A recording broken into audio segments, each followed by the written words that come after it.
अस्सलामुअलैकुम, how are you all. Subject हमारा है बायोलॉजी, लेक्चर नंबर हमारा 4 है।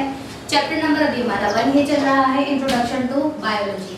लेकिन उससे पहले एक बात पूछूंगी, इतने लेक्चर आप लोगों ने जो लिए हैं कोई फीडबैक नहीं मिल रहा। भाई फीडबैक दें, पता तो चले हम कैसे पढ़ा रहे, समझ में भी आ रहा है या नहीं। तो मुझे फीडबैक जरूर चाहिए। मेरे नेक्स्ट लेक्चर में मुझे आप लोगों को फीडबैक लाजमी चाहिए, ठीक है। सबसे पहले क्या करना है, जो हमारी रीडिंग है और आज का लेक्चर है वो पेज नंबर 8 और 9 का है। उसके जो मुश्किल वर्ड्स हैं बहुत कम है, क्योंकि काफ़ी सारे वर्ड्स ऐसे हैं जो अब तक के लेक्चर में पढ़ चुके हैं, उनकी मीनिंग भी आप लोग ले चुके हैं। तो पहले वर्ड्स मीनिंग देख लेते हैं। वेरी फर्स्ट क्या है, मेटाबॉलिज्म। मेटाबॉलिज्म की मीनिंग है खलियों की टूट फूट, यानी हमारी बॉडी में ऑर्गेनिजम्स में, जिंदा इंसान की बॉडी में जो खलिए होते हैं उनकी जो टूट फूट होती है उन्हें क्या कहते हैं, मेटाबॉलिज्म। देन है बिहेवियर, रवैया, आपका दूसरों के साथ रवैया, चीज़ों का रवैया, ठीक है। एसोसिएट, जोड़ना या मिलाना, किसी चीज का आपस में कनेक्शन। देन है ह्यूमैनिटी, इंसानियत, हम इंसान हैं और हमारी इंसानियत। अच्छा जी, आज का जो हमारा टॉपिक है वो क्या है, बायोलॉजी एंड अदर साइंस। अभी तक हमने बायोलॉजी का इंट्रोडक्शन लिया, बायोलॉजी के बारे में पता किया कि क्या होती है, क्या कनेक्शंस होते हैं। अच्छा, अब बायोलॉजी के जो दूसरे साइंस से ताल्लुक है वो क्या है, आज हम ये देखेंगे। वेरी फर्स्ट क्या है, बायोकेमिस्ट्री। केमिस्ट्री के बारे में हमने जब पढ़ा था तो ये बताया था कि इसमें केमिकल एस्पेक्ट्स के बारे में बात करते हैं लिविंग ऑर्गेनिजम्स की। इसमें क्या कह रहे हैं, it deals with the chemistry and chemical aspects of the living system. Living system में जो केमिकल चेंजेस आते हैं, जैसे आप लोगों को पहले भी बताया था कि हमारा जो वेदर होता है, एटमॉस्फेयर होता है, उसका हम पर बहुत ज़्यादा असर होता है।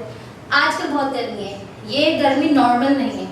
जब अगर पंखा बंद कर दो, लाइट बंद कर दो, कैसा लगता है, आप लोग ऐसा लगता है कि दम घुट जाएगा। इसी तरह से अगर बहुत ज़्यादा सर्दी में आ जाए और आप लोग बिल्कुल लाइट ड्रेसेस पहने तो वो आप लोगों के लिए नॉर्मल नहीं है। तो ये चीज़ें क्या है, केमिकल एस्पेक्ट्स में आती हैं, यानी कि केमिकल चेंजेस का आपकी बॉडी पे क्या असर पड़ रहा है। तो ये तमाम चीज़ें जो डिटेल हम इनकी पढ़ते हैं वो किस में पढ़ते हैं, बायोकेमिस्ट्री में। क्लियर। नंबर 2 क्या है, biophysics, branch of physics. Physics भी आपका एक जो है पूरा टॉपिक है, पूरा सब्जेक्ट है। इंशाल्लाह आप नेक्स्ट या फिर 9 के सब्जेक्ट्स के साथ पढ़ते रहेंगे। Branch of physics where we apply law and techniques. यहाँ पे फिजिक्स के हम लॉ अप्लाई करते हैं, कानून को भी और टेक्निक्स, महारत को भी, ऑफ फिजिक्स के। टू एक्सप्लेन, किस चीज़ की वजाहत के लिए, द मेटाबॉलिज्म। मेटाबॉलिज्म की किसने, living organism, to find out the age of fossil. अच्छा, फॉसिल क्या है, हमारे प्लांट्स या हमारे एनिमल्स का कुदरती आफात की वजह से ज़मीन में दफन हो जाना। हम लोगों ने सुना है ना कि जो मोस्टली जंगल वगैरह होते हैं, अगर यहाँ पे सैलाब या तूफान आ जाए और ज़मीन अगर टूट फूट हो तो जो हमारे प्लांट्स होते हैं या एनिमल्स होते हैं वो क्या होते हैं, वो ज़मीन में दफन हो जाते हैं, वो ज़मीन में दब जाते हैं। तो ऐसा नहीं है कि वो हमारे लिए बेकार हो गए, बल्कि वो क्या होता है, वो सदियों बाद, सालों बाद ज़मीन में दफन होने के बाद चेंज होते हैं। सपोज डायनासोर्स की अगर हम बात करें, डायनासोर्स अब नहीं है, लेकिन उनके बारे में अब भी बात होती है कि काफ़ी बड़े एनिमल्स थे, उनकी जो डिटेल्स है उनके बारे में पढ़ते। तो ये सब हमें कैसे पता चला, ये सब हमें पता चलता है फॉसिल से। और मेटाबॉलिज्म उनका क्या बताता है कि उनकी बॉडी कैसी थी, वो कितना और मजीद जिंदा रह सकते थे, किस वजह से ख़त्म हुए, कि तमाम चीज़ें हम किसमें पढ़ते हैं, अपने बायोफिजिक्स में। नेक्स्ट क्या है, biometric. It is the branch of mathematics. ये मैथ्स से रिलेटेड ब्रांच है। मैथ्स मतलब फॉरेन से काउंटिंग जहन में आ जाएगी, words, number, multiply, divide. Where data and measurements. Data क्या कहते हैं, डेटा होती है हमारी कलेक्शंस, यानी हमने मैथ्स के बारे में, अपनी चीज़ों के बारे में, सपोज आप लोग पेंसिल ही लेने, अगर 2 से ज़्यादा पेंसिल हो तो हम फॉरेन से काउंट करना शुरू हो जाता है, अपने फ्रेंड्स को भी बताएंगे आज मेरे पास 3 पेंसिल है, मेरे पास 4 रेजर्स है। तो ये तमाम चीज़ें क्या होती हैं, आपकी डेटा होती है। स्पेशली आप लोग मैथ्स में जब सॉल्यूशन करते हैं सबसे पहले आपके पास डेटा होना चाहिए कि अगर आपके पास 2 रेजर्स हैं, 2 पेंसिल्स हैं, 2 फला है, तो आप इन सबको ऐड करो, डिवाइड करो, जो होती है, ठीक है। तो ये तमाम चीज़ें क्या होती हैं, डेटा। उसके बाद कहते हैं डेटा या मेजरमेंट। मेजरमेंट किसी चीज़ की नाप तोल, रिलेटेड, लेकिन जिसका कनेक्शन किससे हो, to living organisms are dealt with, लेकिन हम उसका कनेक्शन या उसका ताल्लुक किससे हो, लिविंग ऑर्गेनिजम्स की बात हो रही है, ठीक है। यहाँ पे मैंने आपको क्या बताया, होती तो ये मैथमेटिकली है, लेकिन इसमें बात किसकी होगी, इंसानों की। जैसे अगर हम आपकी बात करें बॉडी में, जब हम आजकल अब डॉक्टर के पास जाते हैं, व्हाइट सेल की बात हो गई, रेड सेल की बात हो गई, आपकी बॉडी में कितने हैं, इतने नहीं है, ये तमाम किस चीज़ से होती है, मैथमेटिकल, ठीक है। बिहेवियर इन बायोलॉजी, बिहेवियर रवैया, कभी हम बहुत गुस्से में होते हैं, बिहेवियर चेंज हो जाता है, कभी बहुत खुश होते हैं, बिहेवियर चेंज हो जाता है। अच्छा, कभी हमारा मूड खराब होता है, अपनी चीज़ें शेयर नहीं करते हैं, मूड सही है तो खुद को शेयर करने लग जाते हैं। This is called behaviour.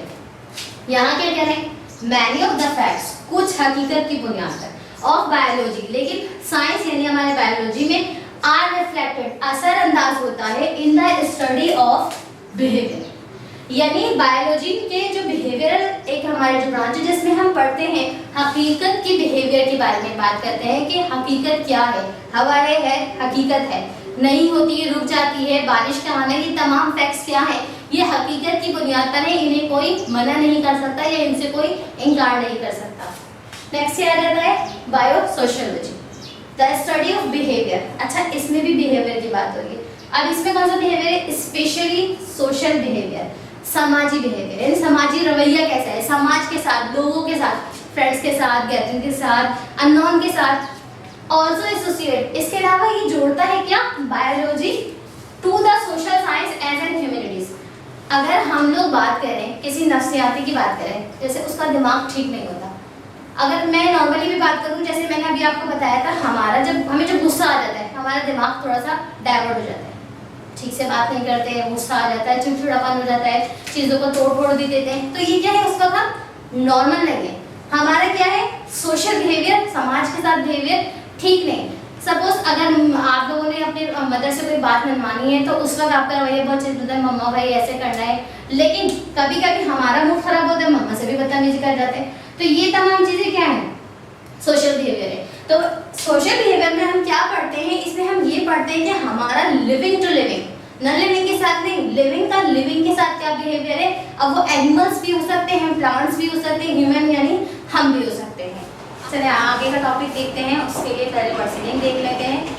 Word meaning में हमारा पहला वर्ड क्या है? ऑब्जर्वेशन। ऑब्जर्वेशन कहते हैं मुशाहिदे को, रेलेवेंट कहते हैं मुतालिक, यानी किसी बात से मुतालिक। क्योर कहते हैं इलाज, किसी बीमारी किसी चीज़ का इलाज। हाइपोथेसिस होता है दलील या मफरूजा, किसी चीज़ के बारे में बहस करना, उसके बाद उसका नतीजा या दलील यानी किसी बात की वजाहत करना। देन है प्लाज्मोडियम, मलेरिया का जरासीम या खुलवी जानदार, या खुलवी जानदार मतलब एक सेल वाला जिस्म, और वो क्या होता है यहाँ पे इसकी बात होती है, वो है प्लाज्मोडियम की मलेरिया का जरासीम, यानी ये जरासीम जिसके अंदर चला जाएगा उसे मलेरिया हो जाएगा। देन है आपका डिडक्शन। डिडक्शन की अगर हम बात करें तो डिडक्शन माइनस करने को कहते हैं, कम करने को कहते हैं, लेकिन यहाँ पे जो डिडक्शन की मीनिंग है वो होती है हासिल या नतीजा, यानी आप अपनी चीज़ों, बहुत सारी चीज़ों में से डिडक्शन करते करते करते जो एक चीज़ बच जाए वो आपका हासिल या नतीजा होता है। अच्छा, मेथड क्या है हमारा? Biological method. इसमें क्या है, क्या पढ़ रहे हैं देख लेते हैं। Biological method is a scientific approach, ये एक ऐसी पहुंच है साइंटिफिक नज़रिए से, यानी साइंसी नज़रिए से एक पहुंच है, यूज्ड टू रिजॉल्व, जो इस्तेमाल की जाती है हल करने के लिए क्या? आ बायोलॉजिकल प्रॉब्लम, यानी साइंसी एक प्रॉब्लम, साइंसी एक मसला, देन रिलेटेड टू, जिसका ताल्लुक हो या कनेक्शन हो, और प्रोड्यूस बाय लिविंग ऑर्गेनिज्म, जिसका ताल्लुक हो या वो पैदा हो किसी जिंदा इंसान से, जिंदा जिस्म से। In order to resolve a specific biological problem. अच्छा, फर्दर क्या कह रहे हैं मजीद? अगर हम किसी स्पेसिफिक किसी खास बायोलॉजिकल प्रॉब्लम को देख रहे हैं या सॉल्व कर रहे हैं, or biological method is adopted, तो हम क्या करते हैं? एक बायोलॉजिकल मेथड अपनाते हैं या एक तरीका इख्तियार करते हैं, which consist of following step, जो किस पर मुश्तमिल होता है, जो मंदरज़र फॉलोइंग स्टेप मैं आज आपको बता रही हूँ। वेरी फर्स्ट क्या है आपका? ऑब्जर्वेशन। ऑब्जर्वेशन की मीनिंग मैंने क्या बताई? मुशाहिदा, यानी उस चीज का ऑब्जर्व करना, उसका मुशाहिदा करना। देखते हैं, after selecting specific biological problem, यानी बायोलॉजिकल प्रॉब्लम के बारे में कुछ इंफॉर्मेशन या कुछ चीजें सेलेक्ट करना। ऑब्जर्वेशन आर मेड, तो उसके जरिए क्या बनती है? ऑब्जर्वेशंस बन जाती हैं। टू कलेक्ट, हासिल की जाए जिसका रेलेवेंट इंफॉर्मेशन, उस चीज़ के बारे में उसके मुतालिक इंफॉर्मेशन मालूमात हासिल करने के बाद। फॉर एग्जाम्पल, जैसे कि मिसाल के तौर पर ये कह रहे हैं, take the case of malaria. अगर हम मलेरिया के केस की बात करें, मलेरिया की बीमारी की बात करें, malaria is the greatest killer disease of man for centuries. Malaria सदियों से एक जानलेवा बहुत बड़ी बीमारी है, यानी अक्सर ऐसा होता है कि शायद मलेरिया का कोई जो बीमार है वो बच जाए, वरना ज़्यादातर ये एक जानलेवा बीमारी है। अच्छा, malaria was the one among many other disease for which a cure was needed. और मलेरिया काफ़ी सारी या कई बीमारियों में से एक ऐसी बीमारी है जिसका इलाज बर वक्त बहुत ज़रूरी है, यानी बहुत सारे बुखार या बहुत सारी बीमारियां ऐसी जिनको लाइट ले सकते हैं, जिनको हम अवॉइड कर सकते हैं, लेकिन मलेरिया का क्या होता है, जल्द से जल्द क्योर इलाज करना जरूरी है। देन क्या है, हाइपोथेसिस। हाइपोथेसिस की मीनिंग मैंने क्या बताई है, दलील या मफरूजा, किसी चीज के बारे में बहस करके उसके बारे में बताना। जैसे in the light of observe, यानी आपने जो ऑब्जर्व किया, जो जायजा लिया, उसकी रोशनी में क्या क्या है, फैक्ट्स, हकीकत, एंड प्रीवियसली कलेक्टेड इंफॉर्मेशन, यानी डेटा, वो इंफॉर्मेशन जो आपने पहले हासिल कर ली। किसमें हासिल कर ली, अपने ऑब्जर्वेशन में। अच्छा, data biologist make intelligent gases. अच्छा, कभी कभी ऐसा होता है ना, किसी चीज़ के बारे में सोचते हैं तो अपनी तरफ से गैस लगाते हैं। मौसम देखते हैं बारिश होने वाली है, ये मौसम देख के अंदाज़ा लगा देते हैं कि आज बहुत गर्मी होगी। तो ये यहाँ पे क्या बात कर रहे हैं कि ये लोग अपने इंटेलिजेंट, अपनी सोच की सलाहियतों को इस्तेमाल करते हैं as to what may be the possible, कि क्या मुमकिन आंसर या जवाब हो सकते हैं टू दिस पर्टिकुलर क्वेश्चन, यानी इनके एक मखसूस या खास क्वेश्चन के आंसर के लिए ये लोग क्या करते हैं, अपने इंटेलिजेंट, अपनी समझ के गैस आप लोगों को बताते हैं। This intelligent gas in a form of a statement is called hypothesis. और अपने ये इंटेलिजेंट गैस वो एक स्टेटमेंट, एक लाइन या एक थ्योरी के जरिए आप तक पहुंचाते हैं, यानी एक लिखे हुई सूरत में। जैसे कि अगर एक लाइन देखेंगे, Plasmodium is the cause of malaria, ये बात फिक्स हो गई। अब ये एक स्टेटमेंट बन गया है, यानी कि हम इस लाइन को पढ़ के ये बता सकते हैं कि मलेरिया की जो वजह है वो क्या है, प्लाज्मोडियम। प्लाज्मोडियम क्या है, प्लाज्मोडियम एक जरासीम है जो जिसको मलेरिया होगा उसकी बॉडी में पाया जाएगा। ये बात फिक्स हो गई है, और जो बात फिक्स हो जाती है उसे हम स्टेटमेंट की सूरत में बना देते हैं। नेक्स्ट क्या है आपका, डिडक्शन। डिडक्शन की मीनिंग यहाँ पे कमी करना नहीं है, बल्कि नतीजा या हासिल है। Deduction is the logical explanation of hypothesis. Deduction क्या है, एक लॉजिकल एक्सप्लेनेशन है, हाइपोथेसिस है। If plasmodium is the case of cause of malaria, अगर प्लाज्मोडियम जो जरासीम है वजह है मलेरिया की, then all the patient of suffering from malaria, तो सारे के सारे पेशेंट जो मलेरिया से गुजर रहे हैं या जिनको मलेरिया हो गया है, शुड हैव प्लाज्मोडियम, उनके अंदर क्या होगा, प्लाज्मोडियम होगा इन द ब्लड, उनके खून के अंदर। यानी जब भी किसी को मलेरिया होता है तो वो कैसे मालूम किया जाता है, उनका ब्लड टेस्ट किया जाता है, और ब्लड में जब प्लाज्मोडियम शामिल होगा तो पता चल जाएगा कि मलेरिया हो गया है। अच्छा, वाई, जबकि healthy people shouldn't have, healthy एक सेहतमंद जो सही इंसान होगा उसके अंदर प्लाज्मोडियम मौजूद नहीं होगा।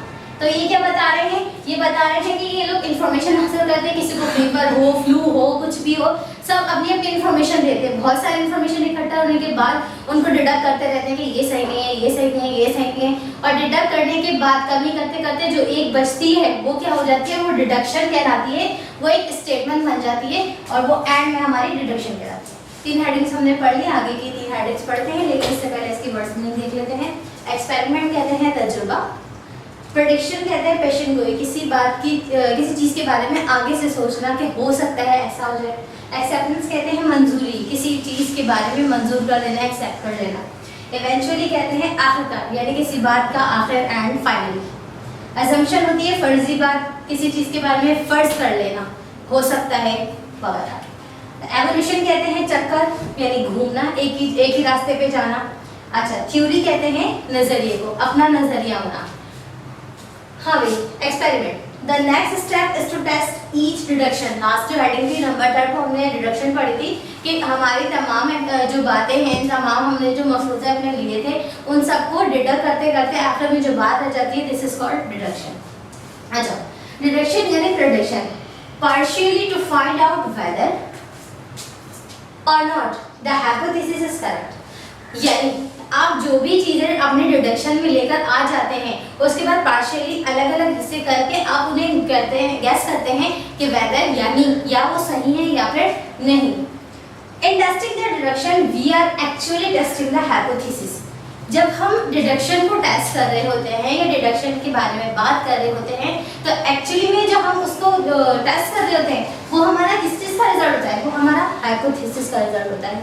हमने क्या बात की थी कि हम अपने हाइपोथेसिस को इकट्ठा करते हैं, देन उसको डिडक्शन में लाते हैं। तो यानी कि डिडक्शन से जो पहले वाला क्वेश्चन था वो क्या था, वो हाइपोथेसिस था ना। Okay, this is where the scientist shows his skill as an experimenter. वो स्टेप आ जाता है जहाँ पे साइंटिस्ट तजुर्बेकार क्या करते हैं, अपनी सलाहियत, अपने स्किल, अपने काबिलियत को दिखाते हैं। Scientist perform 2 type of experimental groups. यहाँ पे साइंटिस्ट क्या करते हैं, यानी 2 ग्रुप बना लेते हैं अपनी जो भी उनका एक्सपेरिमेंट होता है उसके। अब 2 ग्रुप को किस तरह बनाते हैं, एक उनका होता है कंट्रोल ग्रुप और एक होता है उनका एक्सपेरिमेंटल ग्रुप। अच्छा, कंट्रोल ग्रुप में क्या करते हैं, कंट्रोल ग्रुप में वो हेल्दी पीपल लेते हैं, ऐसे लोग जो बीमार ना हो, वीक ना हो, यानी उन्हें कोई प्रॉब्लम ना हो। और एक ग्रुप वो लेते हैं experimental group of malaria patient, क्योंकि यहाँ पे मलेरिया की बात कर रहे हैं तो हमने किसके पेशेंट लिए, मलेरिया के लिए। अब वो बीमारी चेंज हो सकती है, वो डेंगू हो जाए या कुछ भी हो सकता है, ठीक है। तो क्या करते हैं इसमें साइंटिस्ट, 2 तरह के लोग लेते हैं, एक बिल्कुल हेल्दी जिनमें कोई प्रॉब्लम ना हो, और एक वो जो उस वक्त उस चीज को फील कर रहे हैं। अच्छा जी, नेक्स्ट क्या है हमारा रिजल्ट। अब रिजल्ट क्या बनता है, from above experiment it was found that all the malaria patient had Plasmodium in their blood. कह रहे रिजल्ट ये निकलता है हमारे एक्सपेरिमेंट के बाद, जो हमारी बात फाइनल हुई है कि मलेरिया के तमाम पेशेंट के ब्लड में प्लाज्मोडियम का जरासीम मौजूद होगा, वेयर जबकि healthy persons blood free from Plasmodium. जो हेल्दी और सेहतमंद लोग होंगे उनका जो ब्लड होगा वो प्लाज्मोडियम से पाक होगा, साफ होगा, उनके अंदर कोई प्लाज्मोडियम के जरासीम मौजूद नहीं होगा। This result verified the deduction, और ये रिजल्ट डिडक्शन को क्या करता है, वेरीफाई करता है, फाइनल करता है कि जो हमारा डिडक्शन था वो सही था। एंड फाइनली, और आखिरकार, द हाइपोथेसिस, इस जो हमारा एक्सपेरिमेंट था इसका हाइपोथेसिस क्या निकला, Plasmodium is the cause of malaria, कि जो प्लाज्मोडियम था, जो जरासीम था प्लाज्मोडियम का, वो मलेरिया की वजह बना, उसकी कॉज बना। देन क्या है हमारा theory, as more and more evidence, जितने ज़्यादा से ज़्यादा सबूत कम टू हैंड मिलते चले जाते हैं या हासिल होते हैं, द हाइपोथेसिस इंक्रीजिंग एक्सेप्टेंस, जो हाइपोथेसिस था, मफरूज़ा था, वो क्या होता है, उसकी मंजूरी मिलती जाती है कि हाँ इसके खिलाफ इतने सबूत मिल गए, इट मीन्स ये बात सही है। And eventually is promoted to the rank of theory, और जो इसकी थ्योरी है उसका रैंक क्या होता है, बढ़ता चला जाता है कि हाँ ये जो नजरिया था ये बिल्कुल सही था। A theory is a scientific set of assumption, एक थ्योरी जो होती है, एक नजरिया जो होता है वो क्या होता है, साइंसी नजरिए से। अजम्पशन में मैंने क्या बताया था, एक फर्जी बात को, यानी पहले वो उस बात को क्या करते हैं, फर्ज करते हैं कि हो सकता है ऐसा हो जाए, लेकिन आखिरकार क्या होता है, उस बात को प्रूफ मिल जाता है, कंसिस्टेंट विद वन अनदर, यानी हर दूसरी बात, जितने जितने नजरिए होंगे उनके साथ उन्हें क्या किया जाएगा, कंसिस्ट किया जाएगा, उनका ताल्लुक बनाया जाएगा। एंड सपोर्टेड बाय एविडेंस, और सबूतों के साथ उन्हें सपोर्ट किया जाएगा कि हो सकता है कि जो हमने फर्जी बात अजम्पशंस की थी वो सही हुई, बट लेकिन नॉट फुल्ली प्रूफ, ये पूरी ही तरह प्रूफ कभी कभी नहीं भी हो पाता, यानी कि हम अपने सारे बायोलॉजिकल मेथड कर भी लें, हमारी थ्योरी बन भी जाए, कभी कभी ऐसा होता है कि हमारी कोई बात पूरी तरह फुल्ली प्रूफ नहीं हो पाती, जैसे कि थ्योरी ऑफ एवोल्यूशन, जो कहना था एक चक्कर चल रहा है ना, सैयारे, दुनिया, जमीन, हम इनके बारे में कितनी भी थ्योरी कर रहे हैं, एंड में आके रेवोल्यूशन ऑफ थ्योरी जो होती है हमारी, वो स्टॉप हो जाती है, कि कहीं ना कहीं हमारी सोच आके रुक जाती है, क्योंकि हम सबकी सोचों के ऊपर कौन है, अल्लाह ताला है, और वो अपने निज़ाम लेके चल रहा है। हम सोच तो सकते हैं, हम जायजा तो ले सकते हैं, लेकिन जो आखिरकार बात है वो कौन जानता है, अल्लाह ताला ही जानता है। ये था हमारा बायोलॉजिकल मेथड जो आज हमने 6 स्टेप्स में पढ़ लिया। आई होप आपको समझ में आया हो, और आप इसकी रीडिंग भी करें, जो कि पेज नंबर 9 एंड 10 पर है, और वर्ड्स मीनिंग भी जरूर पढ़िएगा। इंशाल्लाह नेक्स्ट लेक्चर में नए टॉपिक के साथ मिलेंगे। अल्लाह हाफ़िज़।